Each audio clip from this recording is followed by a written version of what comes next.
Buenas tardes, doctora. Mi nombre es Beatriz Jessica Monasteris Canaza. Hoy explicaré la radiología de alteraciones patológicas de columna vertebral.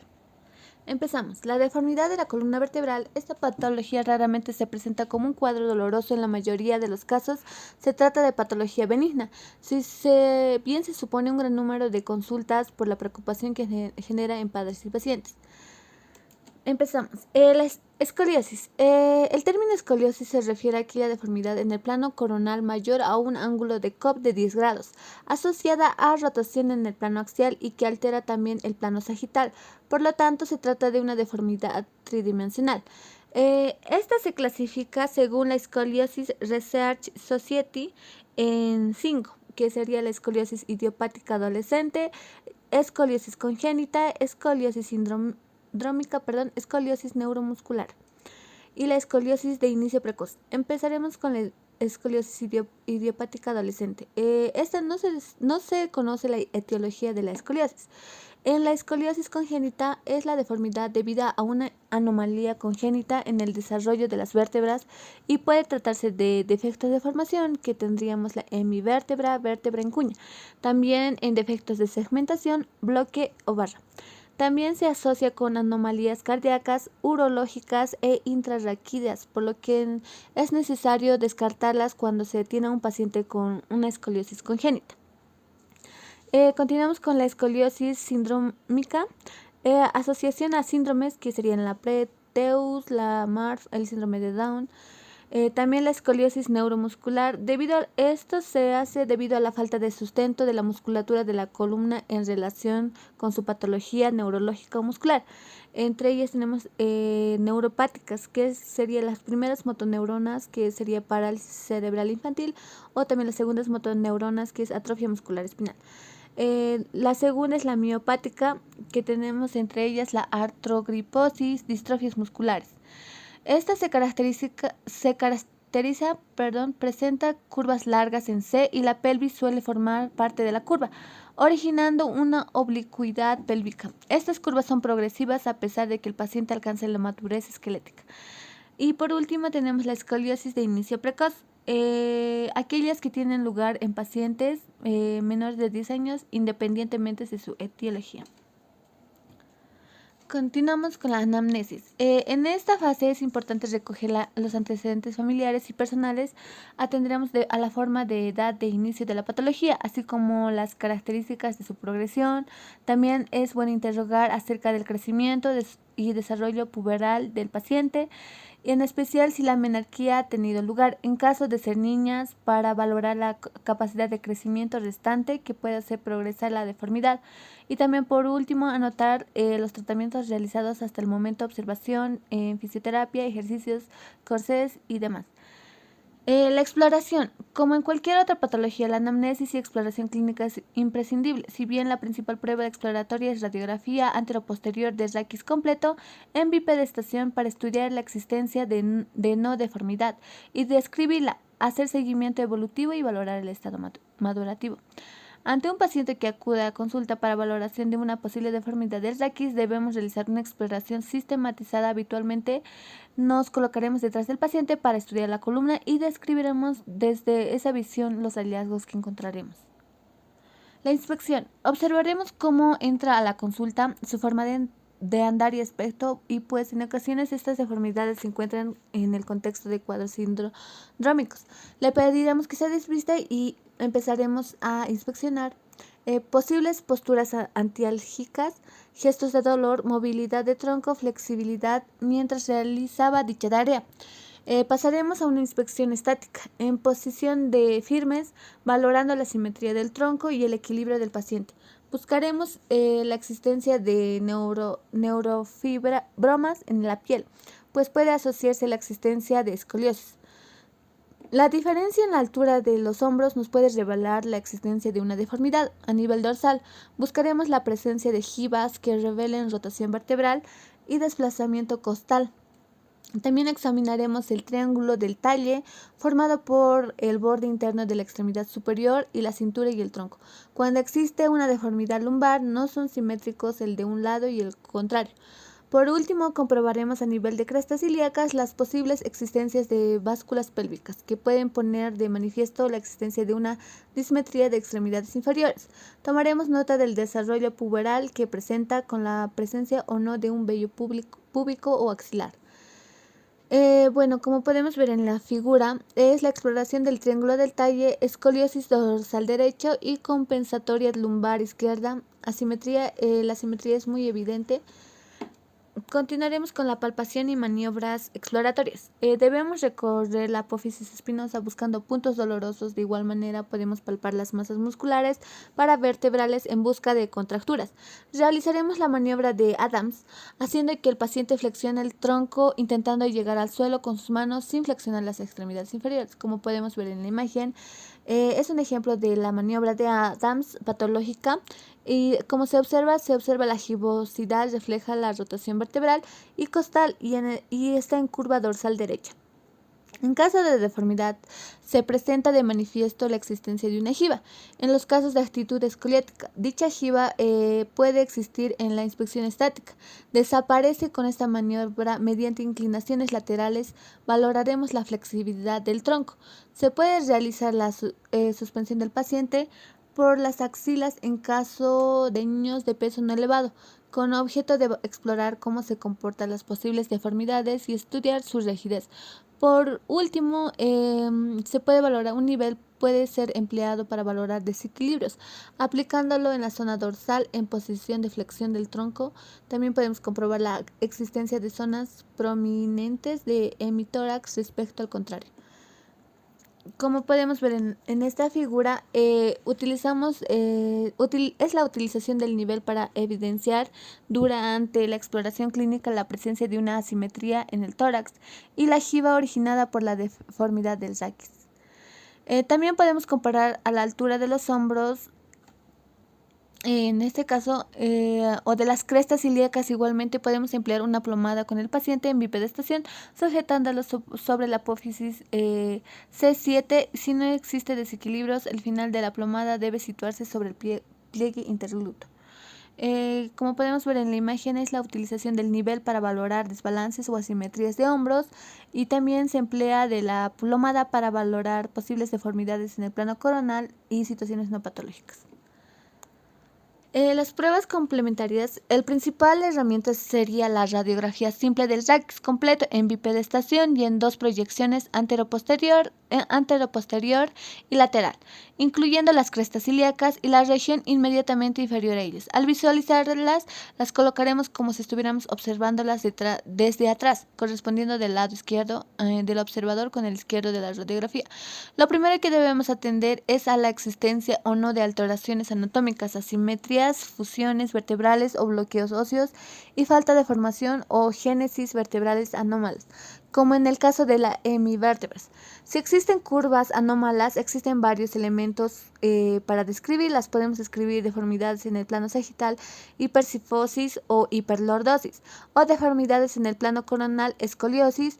En este caso, en primer lugar, hablaremos de la lateralidad, las consideraremos derechas cuando la convexidad de las curvas se encuentran a un lado izquierdo, si sucede de manera contraria. Definiremos una vértebra apical, la apex de la curva, que será la más alejada de la línea media y que se sitúa en el centro de la curva, y dos vértebras límites superior e inferior, que será de la más inclinada hacia la concavidad por encima y debajo de la apical, y después de las cuales cambia la dirección de la curva.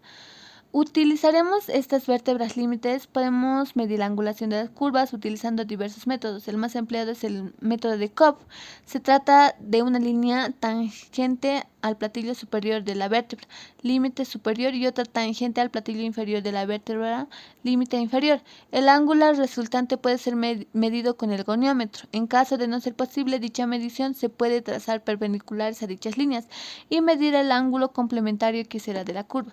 Como podemos ver en la imagen, es la medición de la magnitud de las curvas escolióticas empleados con el test de Cobb y el de Ferguson.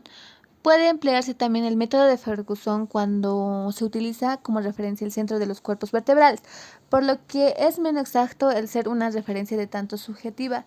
Se traza una línea entre el centro de cada una de las vértebras, como se puede observar, y, en el centro de cada vértebra y el centro de la apical, y se prolonga más allá del punto del corte.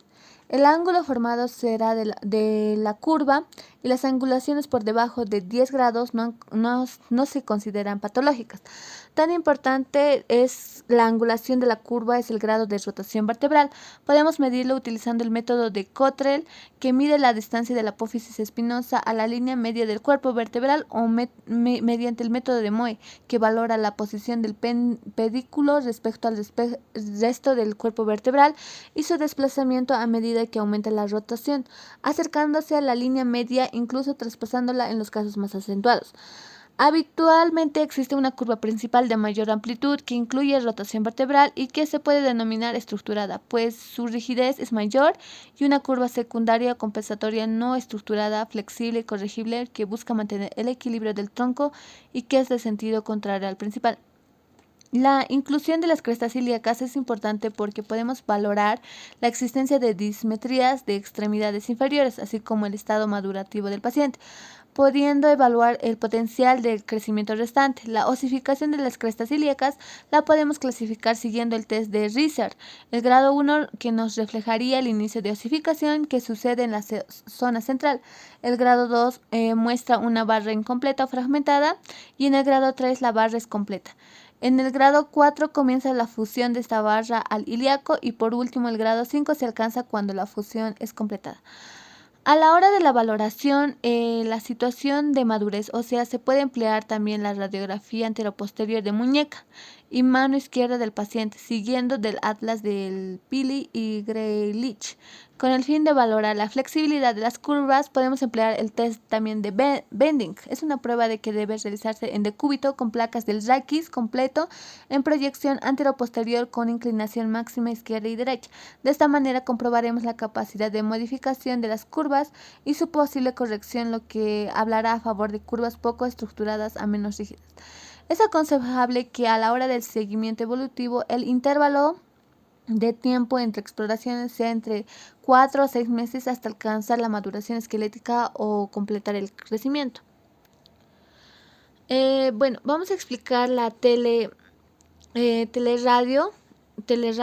en el posterior anterior de la columna vertebral.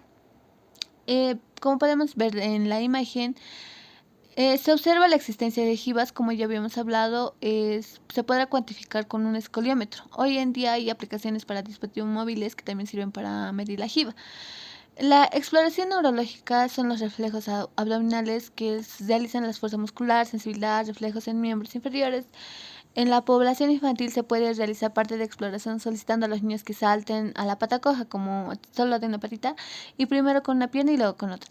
Ante la presencia de un ADAMS positivo, estaremos indicada la realización de radiografía simple para configurar la presencia o no de escoliosis real, mayor de 10 grados y rotación. Como podemos ver, la vértebra apical es la más alejada de la línea sacra media y es la que presenta más rotación. La vértebra terminal límite, que sería la limitan las curvas craneales y caudalmente, son las más próximas a la línea sacra y media, a la que tiene menor rotación.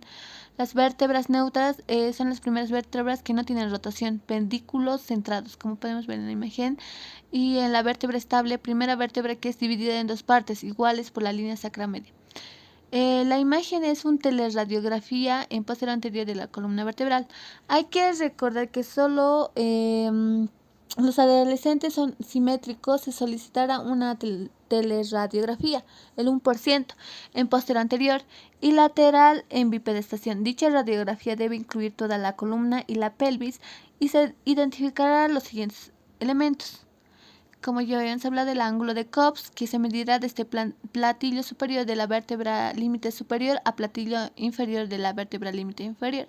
El estado madurativo, se utilizará el cartílago trirradiado y Reiser, que indica la osificación de la pala ilíaca.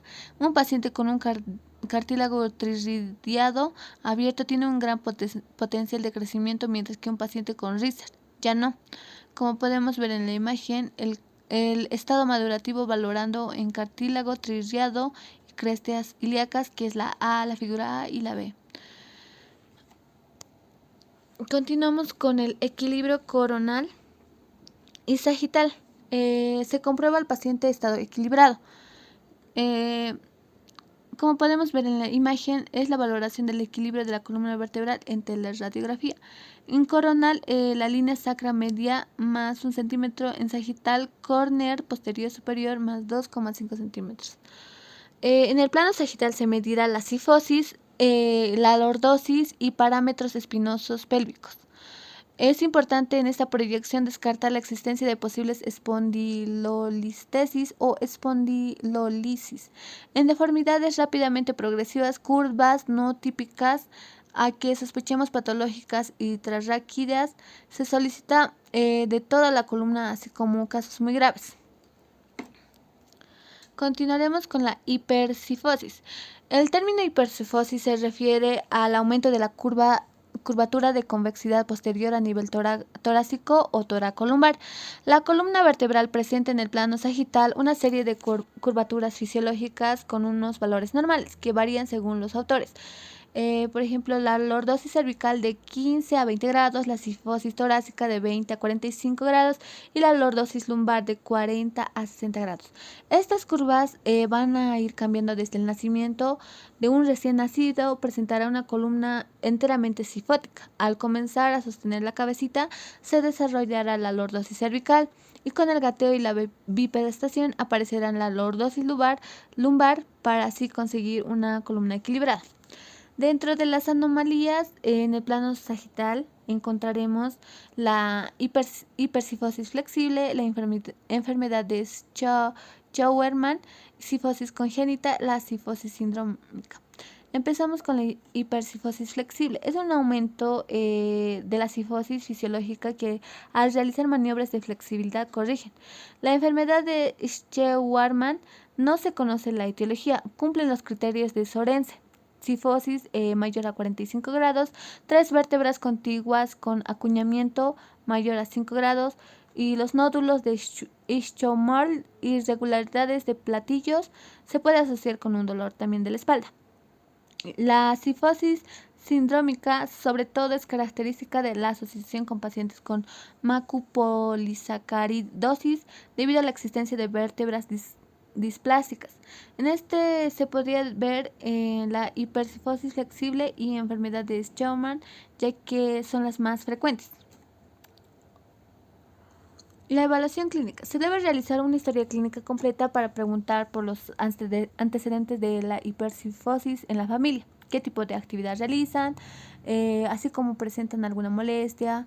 Estos pacientes se quejan de molestias a nivel toracolumbar. Se podría observar además la actitud a la hora de sentarse, con los hombros hacia adelante. Con respecto a la exploración física, se realizará en bipedestación con las piernas juntas, rodillas estiradas, para así valorar la deformidad real. En la inspección, se descarta asimetrías, ya que en ocasiones una hipercifosis puede asociar escoliosis. Suele aparecer la marca de los pliegues abdominales debido a la postura, así como cambios tróficos en las espinosas de la zona toracolumbar por roce con las cilias al sentarse. El test de Adams es característico el aumento de la curvatura cifótica de una manera redondeada o armónica, aunque también en algún tipo de hipercifosis, sobre todo las congénitas, pueden presentar una deformidad angular. También se comprobará la flexibilidad de la curva, pidiendo al paciente que ponga ambas manos detrás de la nuca y estire los codos hacia atrás, y también poniendo al paciente en decúbito prono con los brazos estirados y se ve una curva que disminuye con estas maniobras, es flexible. Como vemos en la figura, en la imagen, es la exploración clínica de la cifosis. En estos pacientes hay que realizar una exploración neurológica completa para descartar cualquier afectación a nivel de la médula. Pruebas de imagen. Ante la presencia de una hipercifosis angular o una redondeada no flexible o en progresión, se debe solicitar una radiografía simple. Se solicitará en teleradiografía en postero anterior y lateral en bipedestación. Los parámetros que se analicen en la radiografía postero anterior están descritos en el aparato de escoliosis. Se comprobará la existencia de acuñamientos vertebrales, que serían las medición platillo superior e inferior, dibujo izquierda, como podemos ver, así como la existencia de nódulos de Schomburg. También los criterios para diagnosticar enfermedades de Scheuermann. Como podemos ver en la imagen, es los cambios radiológicos en la enfermedad de Scheuermann. En deformidades congénitas rápidamente progresivas o que sospechamos patologías citarráqueas, se solicitará una radiología de toda la columna, así como en casos muy graves, si es necesario para la planificación preoperatoria. Bueno, doctora, eso sería todo y muchas gracias por su atención.